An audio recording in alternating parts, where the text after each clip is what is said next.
साईं मुंहिंजा घायल मुगेरी जी शायरी ज़िंदगी जा शहर जहिड़ी हुई, कान अघी ज़हर जहिड़ी हुई।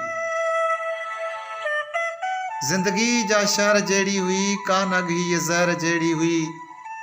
किथ विछोड़े शाम जहिड़ी हुई, यार सां गॾु पहर जहिड़ी हुई। वक़्तु जंहिं तो मोकिलाणी कई, सा घड़ी बि कहर जहिड़ी हुई। दिलि लॻी जंहिं छोकिरीअ सां हुई, सा गज़ल जे बहर जहिड़ी हुई। ज़िंदगी जा शहर जहिड़ी हुई, कान अघी ज़हर जहिड़ी हुई। ॾींहुं हुन सां गॾु घुमण जहिड़ो, राति हुन जे गहर जहिड़ी हुई। हू सरापा समुंड जहिड़ो हो, यादि हुन जी लहर जहिड़ी हुई। ज़िंदगी जा शहर जहिड़ी हुई, कान अघी ज़हर जहिड़ी हुई।